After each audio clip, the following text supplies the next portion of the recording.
rayonnement. Je ne sais pas si vous m'avez écouté, si vous m'avez entendu, mais on a parlé de développement. Et le développement s'accompagne du rayonnement, ou l'inverse, si vous le voulez. Pourquoi Tours doit rayonner? J'ai la chance de travailler beaucoup en France, beaucoup à l'étranger, et sincèrement, c'est une réalité. Ce n'est pas juste pour enfoncer une équipe qui est là depuis 18 ans, parce que franchement, elle n'est pas plus responsable que les autres. Nous sommes tous responsables. Mais quand on veut pointer Tours sur une carte, ça devient très difficile. Par exemple, moi j'ai travaillé à Lille et je travaillais à Marseille. Et quand je dis je suis tourangeau, les gens ont bien du mal à situer Tours. Alors on essaye de la Loire, les châteaux de la Loire et tout ça, mais tout ça est un peu flou, un petit peu nébuleux dans l'esprit des gens. Donc le rayonnement, c'est ce qui permet d'ores et déjà de placer Tours sur une carte de France, sur une carte d'Europe. Et ça, c'est très important. Parce que si on veut se développer, qui est l'autre mot fort, l'autre verbe fort de notre campagne, il faut impérativement dire où on est. Un cadre ne va pas venir à Tours s'il ne sait pas où c'est. C'est très difficile de dire à quelqu'un « je vais aller m'installer à Tours » si cette personne ne sait pas où c'est. Quand vous dites « je vais m'installer à Montpellier, à Lille », à Toulouse, on voit tout de suite, on imagine. Ces villes ont un rayonnement naturel. Et Tours avait un rayonnement naturel il y a quelques décennies. Il faut retrouver ce rayonnement naturel pour que les gens aient envie de venir vers nous, de venir s'installer.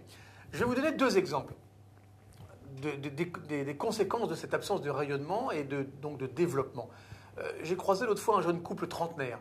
Lui vient travailler, 32 ans, il vient travailler pour le chantier de la ligne LGV.